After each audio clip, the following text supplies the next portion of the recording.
На канале Абхазского телевидения информационный выпуск Камшикшара. Здравствуйте. Президент Абхазии Аслан Бжания провел совещание, на котором обсуждался вопрос перевозки цитрусовых плодов через государственную абхазо-российскую границу. Во встрече приняли участие вице-президент Бадра Гунба, первый вице-премьер, министр сельского хозяйства Беслан Джопуа, председатель ГТК Гурам Инапшба, представитель Федеральной таможенной службы России в Абхазии Константин Козлов.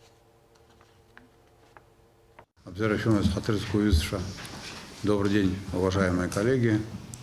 У нас начался высокий цитрусовый сезон. Наши крестьяне вывозят груз в Российскую Федерацию, и мы обязаны им в этом вопросе оказать содействие в рамках существующих правил. Есть определенные проблемы. Я абсолютно уверен в том, если мы будем выступать с единых позиций, эти проблемы будут решены.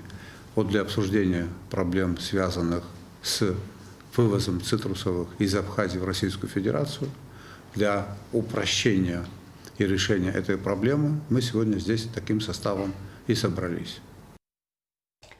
Криминогенная ситуация в стране. Меры, направленные на повышение эффективности деятельности правоохранительных органов, обсуждались в ходе совещания, которое провел президент Аслан Бжания с участием секретаря Совета Безопасности Сергея Шамба, министра внутренних дел Дмитрия Дбар, в Рио председателя СГБ Роберта Киут, первого заместителя генерального прокурора Дамира Квициня. Об этом сообщает пресс-служба главы государства. По итогам встречи президентов Абхазии и России, состоявшейся 12 ноября, утверждена программа формирования общего социального и экономического пространства между двумя странами на основе гармонизации законодательства Республики Абхазия с законодательством Российской Федерации. Документ является логическим продолжением договора между Абхазией и Россией о союзничестве и стратегическом партнерстве от 24 ноября 2014 года. Цели программы направлены на создание благоприятных условий для полноценного участия Абхазии в интеграционных процессах, реализуемых по инициативе и содействии Российской Федерации. Сроки реализации мероприятий рассчитаны на 2-3 года. За этот период планируется осуществить гармонизацию законодательства во многих областях экономики и финансах, таможенном праве, энергетике, социальной сфере и тем самым укрепить государственность Республики Абхазия, повысить благосостояние и уровень социальной защищенности ее граждан. Об этом сообщается на официальном сайте президента Абхазии. За прошедшие сутки тестирование на коронавирусную инфекцию проведено у 208 человек. Диагноз COVID-19 подтвержден у 62 из них. На данный момент в Гудаутской ЦРБ находится на лечении 72 человека. В тяжелом состоянии 19 пациентов. 22 ноября в Гудаутском госпитале скончался пациент 64 лет. У него был подтвержден диагноз коронавирусная инфекция и двусторонняя полисегментарная пневмония. В Сухумской инфекционной больнице 30 пациентов с подтвержденным диагнозом COVID-19. В мобильном многопрофильном госпитале, развернутом на территории пансионата Айтар в Сухуме, находится 31 пациент с подтвержденным диагнозом новой коронавирусной инфекции. В тяжелом состоянии 4 человека. 22 ноября от острой прогрессирующей полиорганной недостаточности в мобильном госпитале скончался пациентка 1940 года рождения. Общее число выявленных заболевших коронавирусом в Абхазии на сегодняшний день составляет 5374 человека. 70 летальных случаев. Выздоровели 3623 человека. Оперативный штаб по защите населения от коронавирусной инфекции призывает граждан Абхазии соблюдать все необходимые меры предосторожности, чтобы избежать заражения. В ходе рейдовых мероприятий РУП «Черноморэнерго» 23 ноября было отключено незаконно подключенных мощностей майнинговых ферм. Гагарский район – 400 киловатт, Гудаутский район – 1250 киловатт, Сухумский район – 830 киловатт, город Сухум – 360 киловатт, Гулрыбский район – 80 киловатт, Ачамчирский район – 1660 киловатт, Ткварчалский район – 430 киловатт. Итого 5010 киловатт. За период с 16 по 23 ноября включительно Гагарский район – 7380 киловатт, Гудаутский район – 4450 киловатт, Сухумский район – 4550 киловатт, город Сухум – 7160 киловатт, Гулрыбский район – 5605 киловатт, Учамчирский район – 8420 киловатт, Ткварчалский район – 7900 киловатт, Галский район – 800 киловатт. Итого 46 265 киловатт. Ситуация, с которой столкнулись жители Маркулы, актуальна для многих сел страны. Это проблема с энергоснабжением из-за верных отключений и низкого напряжения в сети. На место выехала наша съемочная группа. Репортаж Сарии Кварцхели. Как известно, в республике введены веерные отключения. Свет отключают по графику 2 раза в день по 2 часа. Однако здесь электричество отключают чаще. Веерные отключения – это по всей Абхазии. Отключают. На это никто не жалуется. Но помимо этого у нас на одной линии, на десятке, 30-ка у нас здесь проходит, 9 трансформаторов стоят. Никак не включаются вот это все вместе. Пока один из этих 9 трансформаторов, любой трансформатор не отключат, нельзя, невозможно включать. Ну, какая-то техническая неполадка. Надо приехать. Есть у нас районная электросеть. Мы несколько раз обращались. Ну, приходят оттуда электрики, простые электрики, они не могут разобраться в этом деле. Простой электрик может просто провод подсоединить, изолятор заменить, а трансформатор, он не имеет права даже туда зайти и что-то делать. Кто-то говорит насчет майнинга, но лично мы никого не видели, и это не наше дело. Пускай приедут, есть район, есть глава администрации района. Пускай проверят, посмотрят. А мы, простые люди, не имеем права кого-то выявлять. По словам местных жителей, линии электропередачи и опорные столбы в селе не менялись с советских времен. Отключение света приносит неудобства не только сельчанам, но и наносит ущерб электроприборам. В момент подачи электроэнергии возникают скачки напряжения, из-за которых приборы часто выходят из строя. Наша проблема в том, что свет выключают. Выключают в каждые 20 минут. Начинают рубильник, кто-то испорченный, говорят, туда идут, там не могут делать. А причину мы не знаем. А люди же мучаются. Стиральная машина горит, холодильник горит, напряжение падает. Силы же не хватает. А как бы Маркула всю войну прошли. Неужели нормальный свет не заслуживает? Наши ребята. Вот у нас кладбище вот там рядом. Ребята, свет нету. А как это быть? И кто должен решить? Туда придешь, туда иди. А это же люди же мучаются. Не жалко народ. Некоторые жители связывают сложную ситуацию с энергоснабжением с деятельностью в селе майнеров криптовалют. Как сообщили нам сельская администрация, официальных данных о том, что в Маркуле налажена добыча криптовалют, нет. Однако они не исключают такой возможности. Майнеры, конечно, во всех деревнях стоят. Это никому, это факт, это известный факт. Ну, как мы, это мой сосед, твой сосед и так далее. В итоге страдаем мы все. Это, во-первых, не по-абхазски тоже получается. Это неправильно. Надо думать о соседа тоже. Ничего, что он деньги зарабатывает, а тот без света сидит. Иола Шоу по специальности экономист. По ее мнению, у этой проблемы есть только одно решение. Я не знала, что это такое, и не вижу, и не видела никогда. Вот. Только вот когда читаешь или по телевидению видим, мы все похожи. Мы вот, кто это не имеет, мы только по телевидению видим и наслышаны, ой, у кого-то там есть, у другого есть. Если они наслышаны, кто-то реально у кого-то где-то, или депутат, не депутат, пускай они возьмут, есть определенные органы, нет, есть, создадут, или если даже нет, и устранят. Купля-продажа оборудования для майнинга происходит по-разному. Одни дают объявления, другие находят продавцов через знакомых. По словам Ио Лышова, в село уже не раз приезжали продавцы майнеров.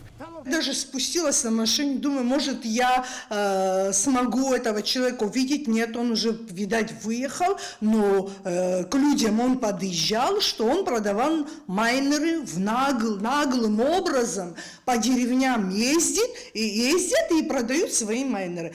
Это вы считаете нормально? Это ненормально. Такая ситуация по Абхазии идет с этими майнерами, а тут и в наглую продают и ездят по деревням на машинах. Вот. А кто-нибудь купил или нет, вы не знаете? Нет, дороговато, видать, было. Говорят, что очень дорого было, мы не смогли. В общем, частое отключение электроэнергии в селе Маркула происходит по многим причинам. Как нам сообщил по телефону глава чемчирского филиала РУП «Черноморэнерго» Беслан Ахуба, в ближайшие дни в Маркулу приедут специалисты, чтобы понять и устранить причину проблем с энергоснабжением села. Сария Кварацхеля, Алексей Баструков, Абхазское телевидение. Депутаты парламента рекомендуют Кабинету министров Абхазии запретить осуществление на территории республики деятельности по майнингу криптовалют до окончания ремонтных работ на Ингургэс. Соответствующее постановление Народного собрания было принято на заседании парламента. Подробности в репортаже Али Китрапш. По итогам парламентских слушаний о мерах по запрету на территории Абхазии майнинга криптовалют с использованием энергетической системы страны в парламенте состоялось внеочередное заседание сессии. Депутаты решили рассмотреть постановление рекомендательного характера и направить его в Кабмин. Люди начинают заниматься самодеятельностью. Например, в Дурыбшах уже население само решило решить проблему самим. Они отключили всех людей, которые занимаются добычей криптовалюты. И был очень большой скандальный сход. Такая ситуация может и в других деревнях, и в других городах возникнуть. Учитывая все мы подготовили вот этот проект постановления, который перед вами лежит. В постановлении Народного собрания Кабинету министров рекомендовано запретить ввоз на территорию Абхазии оборудования для майнинга криптовалют, а также осуществление деятельности по майнингу криптовалют до окончания ремонтных работ на Ингургэс.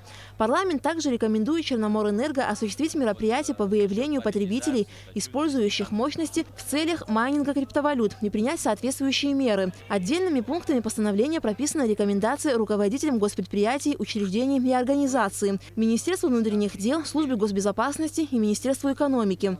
В ходе обсуждения документа постоянный представитель президента в парламенте Саида Бутба отметила, что решением правительства многие пункты постановления уже вступили в силу. Еще раз повторюсь, значит, на сегодняшний момент запрет на ввоз на территорию Республики Абхазия оборудования установлен постановлением Кабинета министров. Эти ограничения на ввоз установлены до 21 декабря. Сейчас в работе Кабинета министров находится проект постановления, который предполагает продлить эти ограничения на ввоз этого оборудования где-то до конца весны, до конца апреля этого года. Поэтому эти рекомендации Кабинета министров уже на сегодняшний момент они уже действуют, даже на сегодняшний момент. И в работе находится проект постановления, который продлевает эти ограничения. Депутат Батал Тапагу отметил, что постановление, которое могло бы урегулировать деятельность майнинга криптовалют, было направлено в парламент еще в прошлом году. Однако документ так и не был принят. До недавнего времени все майнеры в стране работали нелегально и не платили за потребляемую электроэнергию. По приблизительным подсчетам, ежемесячно страна должна получать от деятельности майнинговых фирм до 50 миллионов рублей. После принятия решения правительства по легализации майнинга криптовалют люди начали официально регистрировать свой бизнес и платить по счетам. По словам Тапагу, платежи от майнеров составляют около 10-15 миллионов рублей в месяц. Депутат считает, что данную деятельность стоит разрешить тем, кто имеет техническое разрешение и легально занимается добычей криптовалют. Такого же мнения придерживаются и некоторые другие депутаты. Считаю, что после этих слушаний мы можем принять сегодня постановление, можем его не принять, но буквально 15 минут тому назад мы с некоторыми депутатами, нашими коллегами, звонили Михаилу Валерьевичу Логу. Он сказал, что сегодня уже отключено 30 мегаватт. И сегодня электроэнергия передается, 4 часа отключают. В течение, он срок не назвал, чтобы не быть обязательным. В ближайшее время мы еще отключим те, которые нелегально. Будет 2 часа. И в итоге к первых числах декабря мы выйдем на то, что население будет получать электроэнергию бесперебойно. Здесь есть люди, которые это слышали. Это не я один говорю. Но дело в том, что если появится избыток в дальнейшем, чтобы не губить тот маленький бизнес, который люди создали, вложив достаточно серьезные средства на приобретение майнеров, это никогда не было запрещено. Наш закон не запрещал им приобретать. У нас есть административный кодекс, по которому, как говорится, они не лишены этого. И завозить сюда, чтобы не губить, потому что уже сформировался определенный бизнес, люди как бы закупили это оборудование, они будут ждать. И они, когда будет возможность у Черноморэнерго, смогут предоставить электроэнергию, та, которая, возможно, им продана. Я предлагаю, чтобы не менять это постановление, просто добавить во 2 статью постановления, где написано рекомендовать Кабинету министров Республики Абхазия запретить осуществление на территории Республики Абхазия деятельность по майнингу криптовалют с использованием мощностей единого оператора переданных и распределенных сетей, не зарегистрирована официально в Черноморэнерго организация. Более того, мы можем рекомендовать внести изменения в законопроект о конфискации майнингов, те, которые, я не знаю, как правильная формулировка вот этих аппаратов, которые подключаются к энергосети самостоятельно, без разрешения Черноморэнерго. Ведь много людей, которые завезли это до этого, завезли в этом году, они в это вложили деньги, да, но обойтись с ними таким образом, конфисковать имущество. То есть мы должны взять какой-то тайм-аут, чтобы разобраться с этой проблемой. Но это не такая проблема, которую можно разом решить. Запретил и все. Огромный пласт проблем параллельных сложился из-за этой ситуации. Понимаете? Дадим им возможность. Другой вопрос, если мы увидим, что беспорядочно работает, допустим, Черноморэнерго или курирующие их органы, уже парламент может выразить свое мнение, в том числе и в более жестком виде. И перейти на личности, скажем так, понимаете? В любом случае наше постановление носит рекомендательный характер. Но сегодня вот прошло ровно 5 дней с тех пор, как были слушания. Отключили 35 мегаватт. Может, они продолжат в таком же духе? Ситуация на этот момент доведена до пиковых своих возможностей. И на следующем этапе, поверьте мне, ближайшие полгода максимум, мы здесь, в этом парламенте, будем обсуждать вопросы о продаже, или же о приватизации электроэнергетики, или же вообще каких-нибудь вещах. И пока вот этот маленький люфт есть, я думаю, что есть предложения, где есть, можно вылезти, в том числе из того, что Батал Иванович, и другие есть предложения по выходу. Коллеги, я вас призываю не к данному постановлению, я вас призываю после этого постановления в течение следующих нескольких месяцев заставить Министерство экономики посадить, сказать, давайте выход. Давайте сейчас или никогда. Однако, учитывая тяжелую ситуацию в энергетической сфере, многие депутаты высказались за полный запрет деятельности криптоферм. Реально сегодня у нас нет такой возможности, чтобы у нас высвободилось 40 мегаватт. Это можно говорить после того, когда мы реально приобретем, может быть, когда-нибудь приборы учета, поставим их и сможем понять, что у нас это высвободилось данной мощности, тогда мы можем дать разрешение на это подключение. Давайте говорить открыто. И когда мы этот закон принимали здесь все вместе, и все, кто здесь был, буквально единогласное было решение по принятию этого закона, чтобы все наши генерации и передающие сети были собственностью государства, прежде всего. Вопрос, понятно, что они и тогда, и у них есть определенные износы, но тем не менее она сегодня обеспечивает и может обеспечивать. Вопрос в том, что данное постановление нам нужно принять для того, чтобы понять, если у нас высвободится, проведутся те ремонтные работы на Энгургец, которые запланированы, тогда можно к этому вопросу вернуться и дать разрешение. На сегодняшний момент нам нужно общее решение принять и сделать так, чтобы у нас был свет, потому что мы уже и так перебрали те 40%, которые выделялось наше ежегодно по соглашению. Поэтому давайте все вместе, не споря, подойдем к этому вопросу и примем решение, которое удовлетворит и население, и нас всех. А потом будем рассматривать и регулирование, и все остальное. Когда испортится погода и наложится на майнинговые проблемы еще отопительные, у нас отопление это электричество, как вы все понимаете, у нас не будет времени в течение декабря, и как вот сейчас поправляют, в январе начнется якобы ремонт туннеля. Потом цены за переток как бы 2,50 или 3 рубля, не помню точно. В любом случае они больше, чем руб 50 установлены за майнинг валют. Банально, в чем экономическая схема, мы теряем по всем фронтам. То есть прошу не забывать. И самое главное, народ на примере села Дурипш, когда начнет сам решать свои проблемы, наши постановления уже будут безнадежно опоздавшие, как и меры Черноморэнерго и так далее. У нас была комиссия по энергетике, чтобы вы понимали. Нет, я хочу сказать, что комиссия работала, и мы как раз-таки, когда была один из вопросов работы комиссии, был вот эта криптовалюта. Это очень жестко тогда обсуждалось. К разговору, Саида Рушевна, я с вами не соглашусь только в одном, что, в принципе, уже все это делается, а парламенту не надо принимать постановления. Я считаю, что результатом того, что мы сегодня заседаем, и того заседания, должно явиться принятие нашего постановления. В итоге, после обсуждения для голосования был предложен проект постановления с поправками, но он не прошел. Затем депутаты проголосовали за первоначальный вариант постановления, который был принят большинством голосов. Аля Катрав, Степан Мартиросян, Абхазское телевидение. 23 ноября исполнилось 58 лет президенту Венесуэлы Николасу Мадуро. С днем рождения своего коллегу поздравил президент Абхазии Аслан Бжаня. В Абхазии и во всем мире вас знают и глубоко уважают как мужественного государственного деятеля и патриота своей страны, вносящего большой вклад в развитие Боливарианской республики Венесуэла на современном этапе.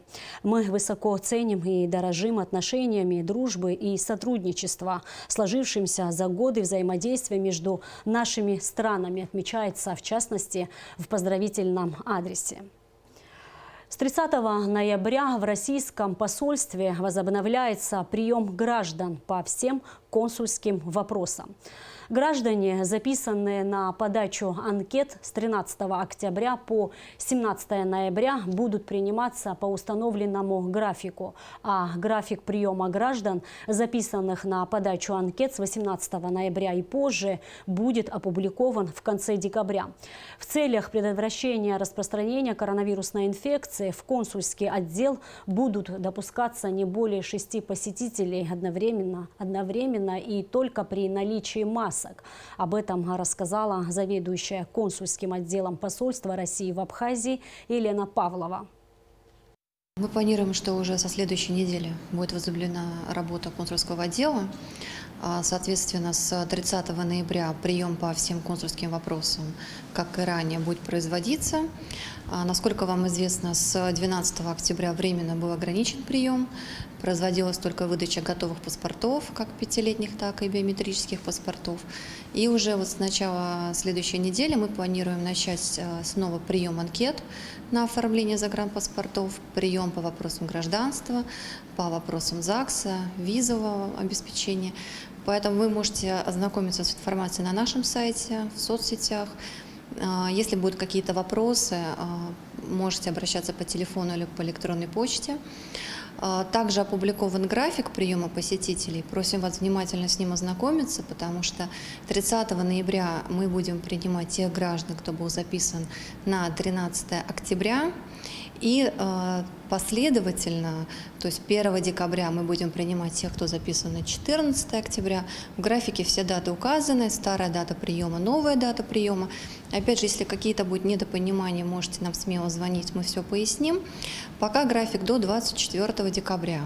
На следующий год, те, кто был записан на 18 ноября, мы, соответственно, будем их принимать в январе следующего года. График будет дополнительно сформирован и опубликован.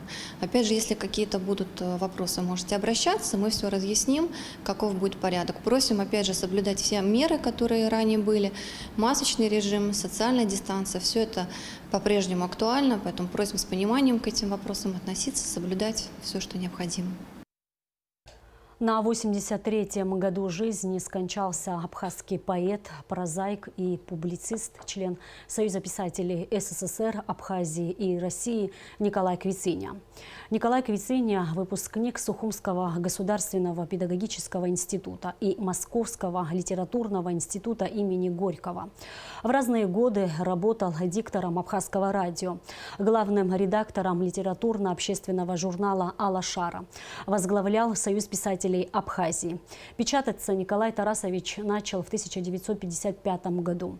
Его перу принадлежит более 20 сборников стихов, поэм, рассказов, повестей, романов, афоризмов. Николай Квициня хорошо известен и как переводчик. Перевел на абхазский язык многие произведения русских, украинских, грузинских, армянских и других поэтов и прозаиков. Союз писателей Абхазии выражает соболезнования родным и близким по случаю смерти Николая Тарасовича Квициня.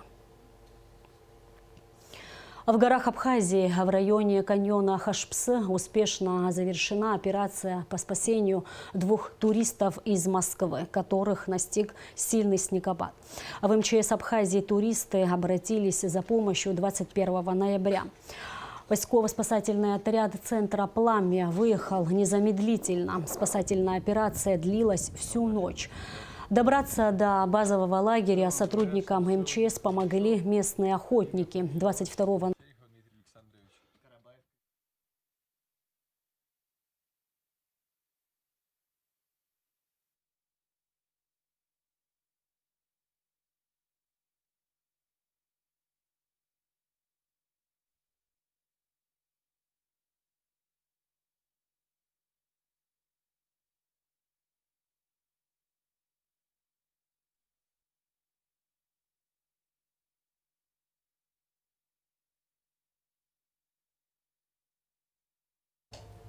В горах Абхазии в районе каньона Хашпсы успешно завершена операция по спасению 2 туристов из Москвы, которых настиг сильный снегопад.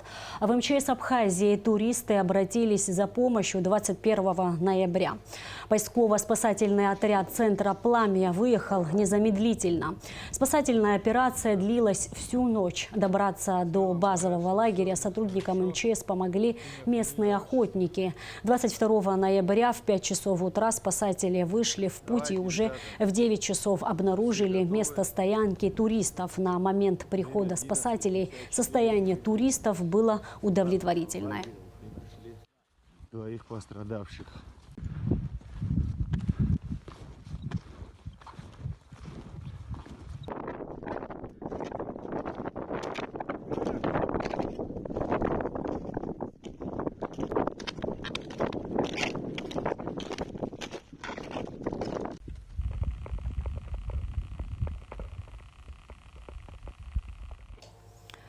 Труппа Русского драматического театра имени Фазиля Искандера вернулась с гастролей.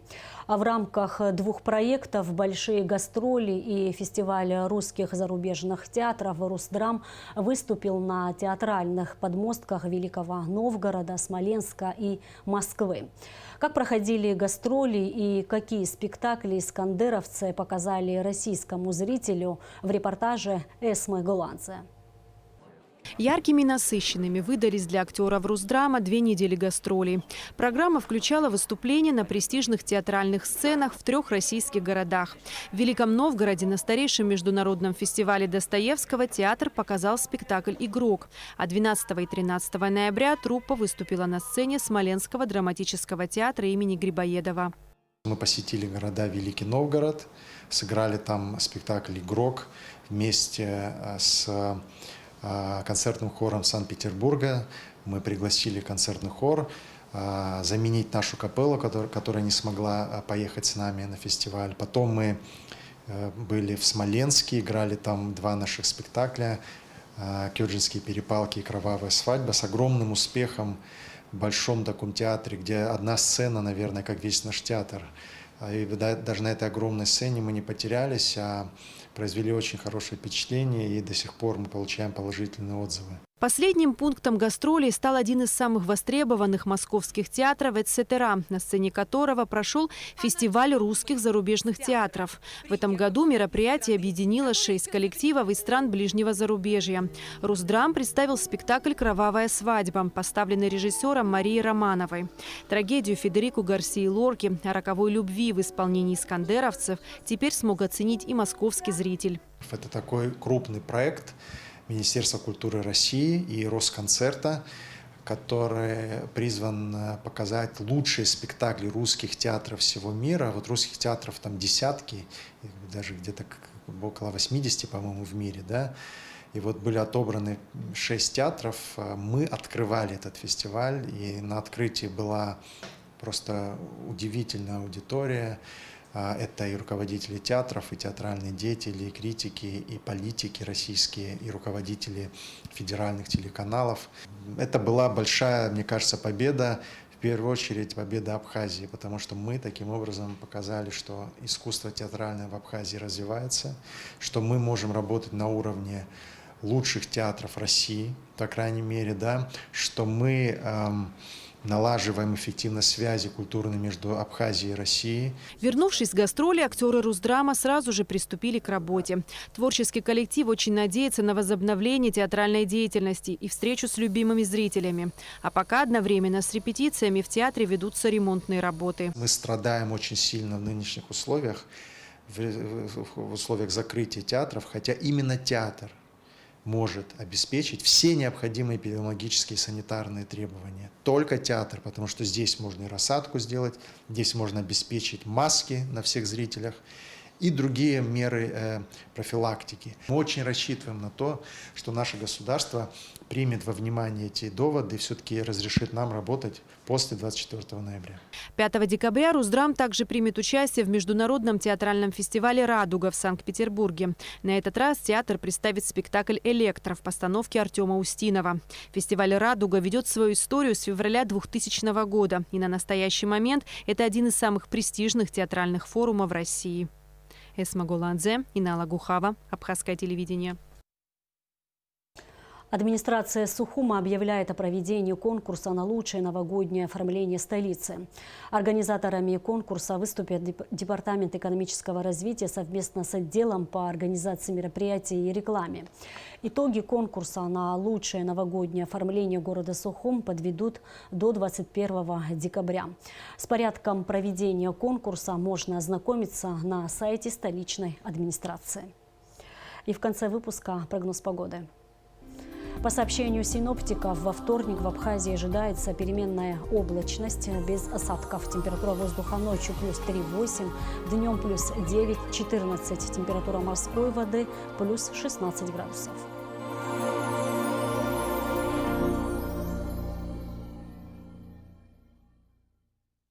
И на этом наш выпуск завершен. Всего вам доброго.